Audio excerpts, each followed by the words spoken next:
Bogus जन्म प्रमाणपत्र प्रकरण. किरीट सोमय्यांची केडीएमसी आयुक्तांशी भेट. केडीएमसी क्षेत्रात 2000 संशयित जन्म प्रमाणपत्रे आढळल्याची माहिती. कल्याण, डोंबिवली, उल्हासनगर आणि ठाणे महानगरपालिका क्षेत्रात मोठ्या प्रमाणावर बोगस जन्म प्रमाणपत्रे जारी झाल्याच्या संशयावरून माजी खासदार किरीट सोमय्या यांनी शुक्रवारी केडीएमसी आयुक्त अभिनव गोयल यांची भेट घेतली. या बैठकीला आमदार सुलभा गायकवाड, उपमहापौर राहुल दामले, सभागृह नेते वरुण पाटील, गटनेते शशिकांत कांबळे यांसह अधिकारी उपस्थित होते. बैठकीत केडीएमसी क्षेत्रात 2000हून अधिक संशयित जन्म प्रमाणपत्रे आढळल्याची माहिती समोर आली, तर 3 महानगरपालिका क्षेत्रात हा आकडा 10,000हून अधिक असल्याचा संशय व्यक्त करण्यात आला. आयुक्त अभिनव गोयल यांनी जन्म प्रमाणपत्र प्रक्रियेत अनियमितता झाल्याचे मान्य करत पुढील 10 दिवसात विशेष तपास पथक स्थापन करण्यात येणार असल्याचे सांगितले. दोषींवर कठोर कारवाई केली जाईल असेही त्यांनी स्पष्ट केले. बोगस प्रमाणपत्रांचा वापर बेकायदेशीर नागरिकत्व व इतर गैरप्रकरणांसाठी होण्याची शक्यता व्यक्त केली जात आहे.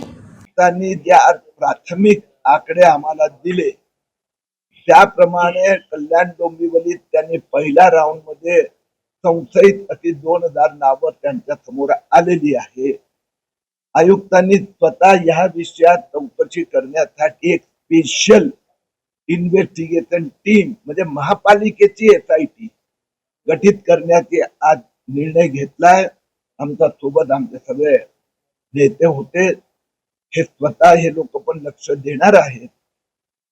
मुख्यमंत्री देवेंद्र फडणवीसने एक गोष्ट स्पष्ट केली आहे, जे बेकायदेशीर जन्म प्रमाणपत्र दिले गेले आहे ते रद्द केले जाणार. आता मुंबईत आपण बघितलं की SIT Mumbai joint police commissioner यांच्या नेतृत्वाखाली 6 लोकांची SITने चौकशी सुरू केली आहे. आतापर्यंत 3 आरोग्य अधिकारी निलंबित झालेत. मुंबईत 2 विरोधात गुन्हाही दाखल झाला आहे. तशाच पद्धतीने कल्याण डोंबिवलीत आता SITची रचना होत आहे आणि त्यातले दोषी होणार. आता सगळ्या अधिकाऱ्यांवर कारवाई होणार. आता बैठकीत मी फार स्पष्ट केलं आहे की सरळ दिसतंय 44 वर्षाचा व्यक्ती, 54 वर्षाचा व्यक्ती, 64 वर्षाची व्यक्ती, त्यांना नाव बदलून किंवा स्पेलिंग मध्ये चूक आहे म्हणून नवीन सर्टिफिकेट बेकायदेशीररित्या दिलं गेलं. आता जो व्यक्ती 64 वर्ष एकच नाव चालवतोय, आता दुसरं सर्टिफिकेट म्हणून फ्रॉड इथेही झाला आहे.